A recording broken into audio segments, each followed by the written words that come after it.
अजित पवारांच्या राष्ट्रवादीची आज मुंबईमध्ये बैठक। सगळ्या शहराध्यक्ष आणि जिल्हाध्यक्षांची मुंबईत बैठक। बैठकीला प्रदेशाध्यक्ष सुनील तटकरे उपस्थित राहणार।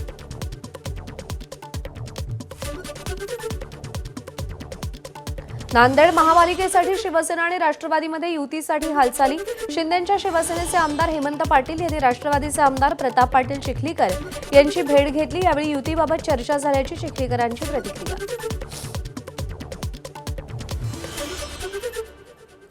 सांगली महापालिकेमध्ये मिरज पॅटर्न पुन्हा चर्चेत। मिरजमधील माजी महापौरांसह 15 नगरसेवक आज अजित पवारांच्या राष्ट्रवादीत प्रवेश करणार। महानगरपालिका निवडणुकीच्या तोंडावर सांगली महापालिकेमध्ये मोठी घडामोड।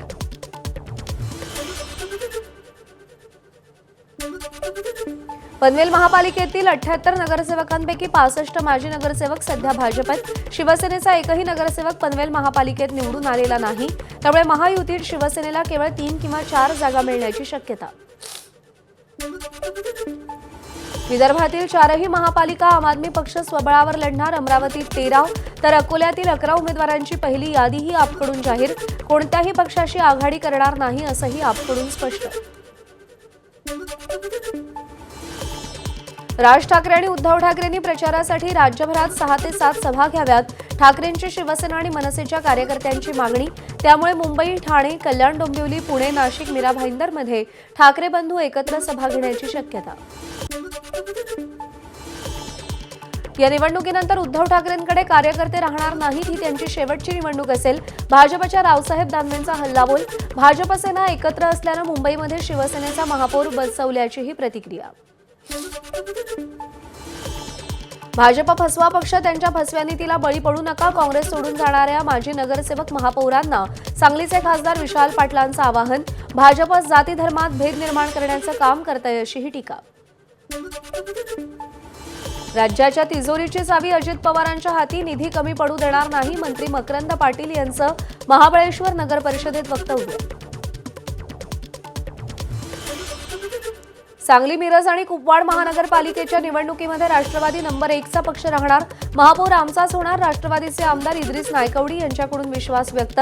अपेक्षित जागा न मिळाल्यास स्वबळावर लढण्याचाही इशारा दिला।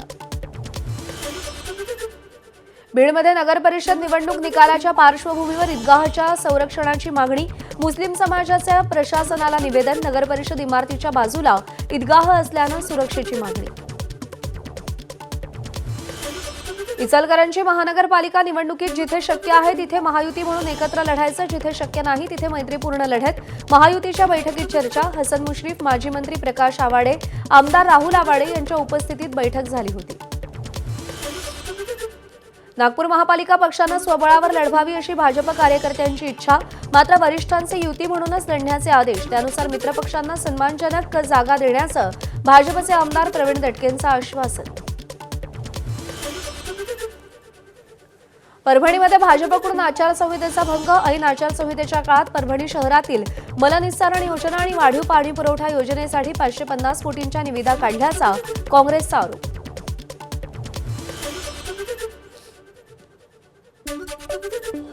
महाबळेश्वर नगर परिषद निवडणुकीच्या पार्श्वभूमीवर राष्ट्रवादीच्या उमेदवारांची रॅली। मंत्री मकरंद पाटील यांच्या उपस्थितीमध्ये ही रॅली काढण्यात आली। यावेळी राष्ट्रवादीचे सगळे 21 उमेदवार निवडून येतील असा नगराध्यक्षपदाचे उमेदवार सुनील शिंदेंना विश्वास। जळगावच्या भुसावळ तालुक्यातील वरणगाव इथे निवडणुकीमध्ये भाजप आणि शिंदेंच्या शिवसेनेत मोठी चुरस। दोन्ही पक्षांनी वरणगाव शहरामध्ये शक्ती प्रदर्शन केलं।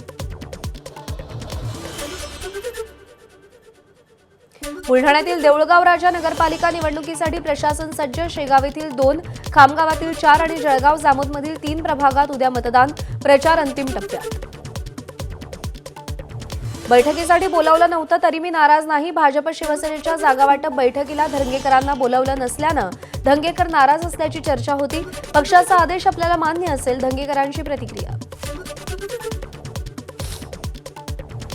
अमरावतीच्या अंजनगाव सुरजी नगरपालिकेसाठी चौरंगी लढत। ठाकरेंच्या शिवसेनेचे आमदार गजानन लवटेंचा मुलगा नगराध्यक्ष पदासाठी रिंगणात। दुसरीकडे भाजपकडून अविनाश गायबोले तर काँग्रेसकडून आयशा खान रिंगणात। राज्यातील सर्व नगरपरिषद उमेदवारांचं प्रतिज्ञापत्र प्रसिद्ध करण्यात आलेलं नाही। त्यामुळे सर्वच निवडणुका रद्द करा। संतोष बिचुकले यांची सातारा जिल्हाधिकाऱ्यांकडे निवेदनाद्वारे मागणी।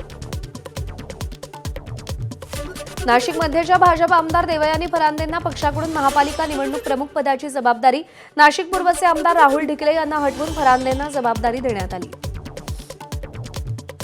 अकोल्यात ठाकरेंच्या शिवसेनेत नवीन नियुक्त्या. एका मोठ्या वृत्तपत्रासाठी महापालिका बीट सांभाळणारे पत्रकार आशिष गावंडे ठाकरे गटाचे नवे अकोला शहर प्रमुख, तर सुरेंद्र विस्पुते या जुन्या शिवसैनिकाची उपशहर प्रमुखपदी नियुक्ती. जळगाव महापालिका निवडणुकीसाठी भाजपकडून आमदार सुरेश भोळेंची निवडणूक प्रमुख म्हणून नियुक्ती, तर याआधी आमदार मंगेश चव्हाण यांची नियुक्ती. त्यामुळे कुणाच्या नेतृत्वात काम करावं, कार्यकर्त्यांमध्ये संभ्रम.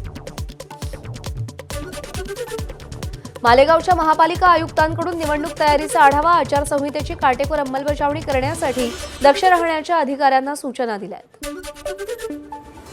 निवडणुकांच्या दरम्यान धीरेंद्र शास्त्री 4 दिवस मुंबईच्या दौऱ्यावर. कथा आणि कार्यक्रमाचं आयोजन. विधानसभेला मीरा भाईंदरमध्ये कार्यक्रमाचा भाजपला फायदा झाला होता.